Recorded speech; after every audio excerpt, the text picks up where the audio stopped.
Et bonjour! Comment ça va amigos? Donc, suite à la vidéo que j'avais fait sur, selon moi, qui étaient les 3 meilleurs méchants de l'univers Dragon Ball Z et Dragon Ball Super, j'ai eu pas mal de commentaires et de messages qui me demandaient de parler de mes 3 personnages tirés des films extra trame Dragon Ball, donc de mes 3 personnages préférés. Pour les amis qui regardent ces vidéos et qui me disent toujours franchement moi Dragon Ball Z j'y connais rien, mais c'est ta gueule qui me fait rire. Je vais vous expliquer rapidement de quoi il s'agit quand on parle de OAV, de films, etc. Les OAV, TV spéciales, etc. sont des films Dragon Ball Z mettant en scène des personnages qui n'appartiennent pas à la trame principale. Ce sont des films à part qui nous racontent de brèves histoires parallèles, n'ayant en général aucun lien et aucune cohérence avec la trame principale de Dragon Ball. Ces films sont d'ailleurs souvent l'objet de nombreux débats. En effet, l'objet est de savoir très souvent si les histoires qui nous sont contées dans ces films peuvent être intégrables ou non dans l'histoire principale, en fonction des époques et des incohérences que ces dernières peuvent comporter. D'ailleurs, on dit d'un personnage qu'il est canon lorsqu'il peut être intégré dans la trame principale, et non canon lorsqu'il ne peut pas l'être, ces deux termes étant du coup très en vogue dernièrement autour des personnages de Broly ou encore Gogeta. Alors, je dis que ce sont des histoires qui sont parallèles, sauf pour évidemment l'histoire de Trunks et le père de Sangoku qui elles sont plutôt des spin-offs, donc des focus sur des périodes qui existent vraiment dans la trame principale et sur lesquelles on se focalise dans les films. Et avant de commencer cette vidéo, comme d'habitude, je vous remercie, communauté Yaniv avec un V, puisque là on a dépassé la barre des 500 personnes, c'est extraordinaire, donc évidemment vous êtes ma priorité, vous qui êtes sur la page,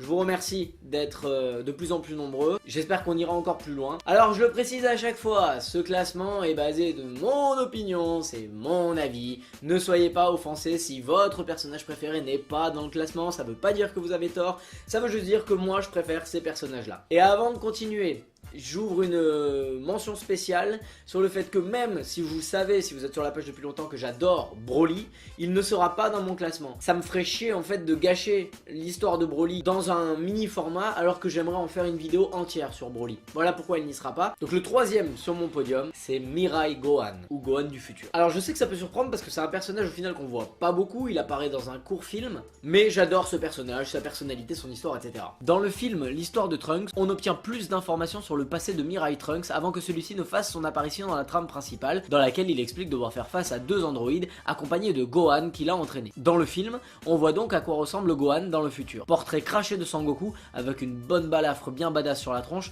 on découvre un Gohan qui est devenu mature par la force des choses, un Gohan dont l'enfance s'est arrêtée le jour où son père est mort d'une crise cardiaque. Puis ce petit Gohan a également perdu tous ses amis, notamment Piccolo, son fidèle et loyal deuxième papa, tué par les cyborgs. Si vous voulez une vidéo sur Piccolo, j'ai fait une vidéo sur Piccolo que vous pouvez retrouver dans mes vidéos sur la chaîne YouTube et sur la page Facebook. Cette destinée fait de ce Gohan un homme mature très rapidement, mais également redoutable en tant qu'adversaire. Dès les premiers combats avec les cyborgs, on le voit se transformer immédiatement en Super Saiyajin, transformation qui lui va tellement bien, lui qui décide de porter le Dogi de Goku en souvenir de son père. Guerrier extrêmement fort avec une vraie aptitude au combat. D'ailleurs il fait jeu égal avec l'un des deux et il aurait pu gagner s'il les avait affrontés l'un après l'autre. Gohan est également un homme plein de courage qui n'hésitera jamais à mettre sa vie en danger pour protéger Trunks, quelque part la seule famille qui lui reste. C'est lui qui va prendre en charge l'entraînement de Trunks, qui va essayer de le transformer en Super Saiyajin, et en voyant que ni lui ni Trunks ne seraient à la hauteur face aux cyborgs, il décide d'aller les affronter seul, certainement parce que sachant qu'un Saiyan ne peut atteindre le stade de Super Saiyajin qu'en ressentant une immense colère, il sait que sa mort donnera l'impulsion nécessaire à Trunks pour se transformer. On a l'impression que les personnalités des personnages dans Dragon Ball sont un peu faits à l'arrache, mais pas du tout en fait. La personnalité de Mirai Gohan, elle est complètement adaptée à ce qu'il a vécu. Pendant tout le film, en fait, on voit bien la personnalité de Mirai Gohan, qui est un personnage très mature. Il est super agressif pendant le combat, et puis en plus, il a développé vraiment un instinct de protection, parce que c'est un survivant. Donc il a vraiment développé cet instinct et ce besoin de protection sur Trunks. Puis son courage surtout. C'est vrai que moi je m'identifie un petit peu à Mirai Gohan parce que c'est vrai qu'il est assez courageux et moi de mon côté c'est vrai que je me considère comme quelqu'un d'assez courageux parce que dans ma vie j'ai souvent... C'est quoi? Putain mais c'est une araignée. Et après pour le rendre encore plus badass il y a ce fameux signe distinctif, c'est son bras en moins en fait, c'est un bras qu'il a perdu lors d'un affrontement avec les cyborgs, on le voit, quand il perd ce bras, on voit ce qui se passe. Et ça rajoute un côté très dramatique à la personnalité de ce Gohan. Et en même temps extrêmement courageux parce que le mec, il a tout perdu, il a plus d'amis, il doit protéger un petit marmot.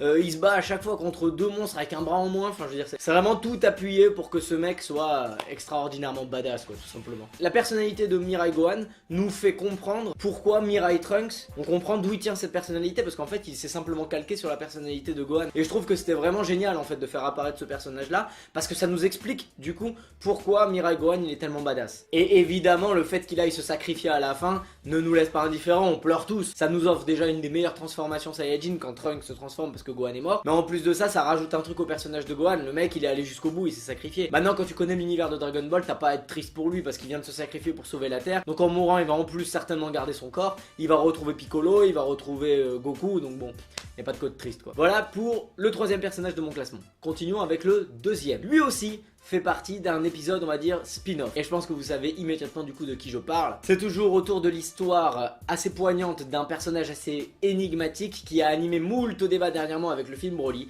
Il s'agit de Bardock. Pour moi, Bardock, c'est le Saiyan le plus badass de tout l'univers de Dragon Ball. Parce que c'est en même temps un guerrier cruel, tu sais, sans pitié, et en même temps un guerrier au grand cœur. Allez, on y va, on se plonge dans son histoire. Le film, le père de Sangoku, met cette fois l'accent sur une autre partie de l'histoire de Dragon Ball que nous ne connaissions pas vraiment, à savoir la destruction de la planète Vegeta par Freezer. Dans ce film, on découvre la vie des Saiyans sur leur planète à travers leurs différentes conquêtes spatiales. Dans ce contexte, on découvre un guerrier nommé Bardock, qui ressemble trait pour trait à Sangoku, mais sa personnalité est complètement différente.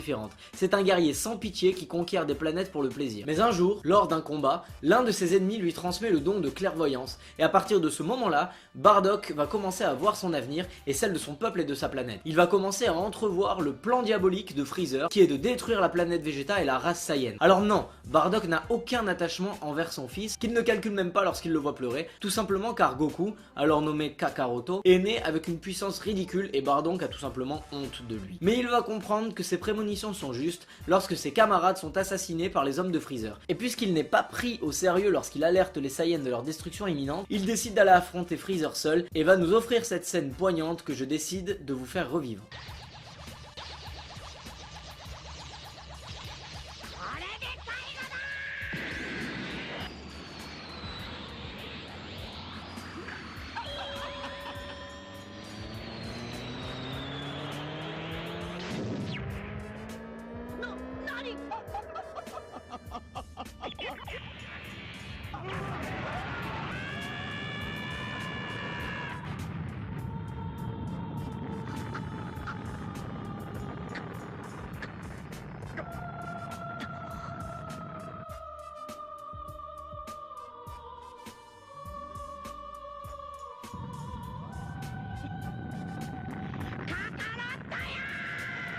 Bon alors je sais pas pour vous mais moi à chaque fois que j'ai vu ce film quand j'étais petit j'ai pleuré quand Bardock meurt à la fin. Bah ouais bah attends, il faut chier à mettre ces musiques, merde. Et en fait ce qui est très difficile dans ce film, c'est pour ça qu'on pleure, c'est que malgré son énorme différence de puissance avec Freezer, Bardock il essaye de se convaincre, tu vois, il est là, je vais y arriver, je vais arriver à changer de l'avenir que j'ai vu, je vais y arriver. Il charge toute sa puissance dans son bras.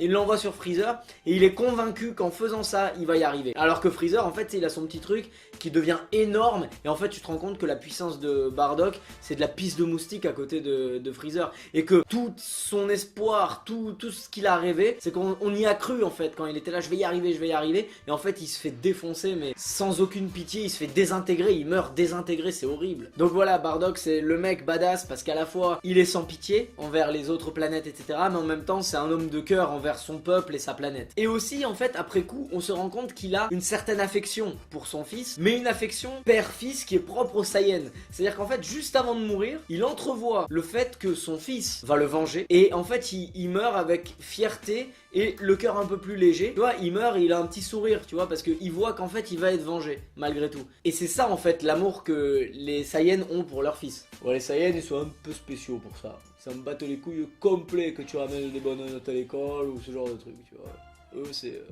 Donc voilà pour Bardock. Et enfin, pour annoncer le gagnant de ce classement, j'ouvre une mini parenthèse. Est-ce que vous avez déjà remarqué que dans toutes mes vidéos, je mets toujours la même musique ? C'est un remix en fait de la musique d'introduction des épisodes à partir de la saga Boo. J'adore cette musique, je la mets à chaque fois. Mais parce que le dernier personnage, enfin du moins le premier personnage de mon classement est très lié à sa musique, je vais être obligé de changer la musique. On baisse celle-là et on frissonne.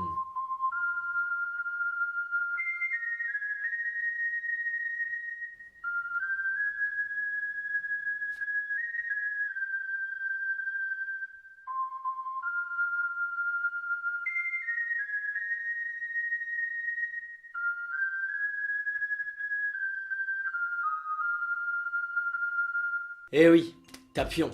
Ce mec, il est tellement classe, il est tellement mystérieux. C'est quoi? On n'a aucune idée de s'il est bon ou pas en baston, ce mec. On n'a aucune estimation de sa puissance. Mais c'est la dégaine du personnage, c'est sa musique, c'est sa classe, c'est son histoire, c'est le mystère qui l'entoure. C'est parti. L'histoire de Tapion est contée dans le film L'attaque du dragon. Un vieux monsieur nommé Oi nous raconte l'histoire du héros Tapion qui autrefois réussit à vaincre un monstre très puissant puis fut enfermé dans une boîte à musique. C'est alors que Gohan et les autres rassemblent les Dragon Ball pour ouvrir cette boîte à musique. On voit alors sortir de la boîte un homme qui a l'air d'être un guerrier en train de jouer de la flûte, cette belle mélodie qui tourne actuellement sur la vidéo. On apprend alors qu'autrefois, un monstre nommé Hildegarn fut libéré et essaya de détruire la planète Konats, la planète de Tapion. Un prêtre fit son apparition et coupa le monstre en deux. Puis il enferma la partie inférieure du monstre dans le corps du frère de Tapion, Minosia, que l'on voit se battre au tout début du film, et la partie supérieure dans le corps de Tapion.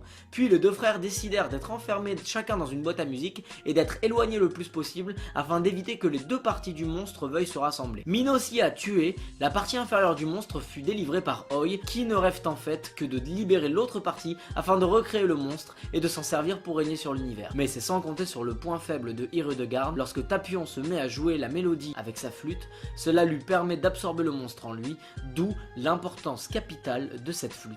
Lorsqu'il est délivré, Tapion est furieux et sa personnalité apparaît alors. C'est un héros dur qui souhaitait être enfermé pour éviter qu'une nouvelle catastrophe arrive. Il repousse d'ailleurs tout le monde lorsqu'il souhaite faire sa connaissance. Mais Trunks, intrigué et impressionné par Tapion qu'il considère comme un grand frère, décide de ne pas lâcher l'affaire et d'essayer de passer du temps avec lui afin de le connaître, et une immense amitié se crée entre les deux, car le sourire et l'innocence du petit Trunks rappellent à Tapion celle de Minosia, son frère assassiné. Tapion une fois libéré, Oi réussira à libérer le monstre et à le remettre en forme, et nos héros vont devoir se battre contre un géant ailé assez balèze, et Goku Super Saiyajin 3 nous gratifiera de son Ryuken pour le battre, et ça c'est bien. Alors je l'avais déjà dit, le film L'attaque du dragon, c'est mon film préféré parce qu'il y a tellement d'histoires parallèles, enfin de trucs auxquels on s'attendait pas, de nouveaux peuples derrière Tapion, derrière Hildegarn. Il y a tellement d'émotions en plus derrière. Et j'aime beaucoup Tapion parce qu'il est hyper mystérieux. En vrai, tu vois qu'il est pas très fort. Il sait voler, il sait s'entourer d'une bulle de protection, il sait jouer de la flûte, mais c'est tout. Bon, il a une épée aussi. C'est un mec torturé, tu vois, Tapion. Il a un démon en lui qu'il a volontairement absorbé et il veut rester seul quelque part pour pouvoir souffrir en paix, tu vois. Mais en fait, c'est surtout son immense courage et son abnégation. C'est vraiment un héros. Le mec, il est ok pour passer toute sa vie enfermé dans une boîte à musique pour éviter qu'un monstre ressorte de lui, que lui-même a décidé d'absorber. Putain, moi je peux te dire que monstre ou pas monstre, mais pas en rêve, je me ferai enfermer quoi. Bon, sauf s'il y a Netflix. Tu crois qu'il y a des chiottes dans la boîte? Tapion, c'est le stéréotype du héros, il est prêt à tout en fait, il est prêt à sacrifier sa propre vie pour la survie de son peuple, de sa planète, etc. D'ailleurs, sa personnalité rappelle, encore une fois, énormément la personnalité de Mirai Trunks. Mais tu vois, c'est pour ça que lui ou Gohan sont dans mes persos préférés, parce que je pense que je suis pas le seul, on adore ce genre de personnalité, qui veut faire le bien, qui est torturé par ses vieux démons, mais qui veut y arriver, qui a vu son peuple mourir, etc., qui est traumatisé, on aime ce genre de personnage là. Il y a une petite allusion à ce moment-là aussi, avec Trunks, puisque Tapion il est pote avec Trunks et il a la personnalité de Mirai Trunks. Donc en fait il y a une petite allusion au fait que si Mirai Trunks est devenu comme ça, c'est parce que Trunks a rencontré Tapion. De la même manière qu'en fait on veut nous faire comprendre que l'épée de Mirai Trunks quand il débarque sur Terre, c'est celle que Tapion lui a donnée. Maintenant évidemment il y a une grosse incohérence à ce niveau là. À l'âge que Trunks a dans le film de Tapion, logiquement Mirai Trunks lui à cet âge là il avait déjà perdu son père, Goku, Piccolo. C'est une incohérence. Mais bon, le clin d'œil est sympa. Donc voilà, je pense que j'ai à peu près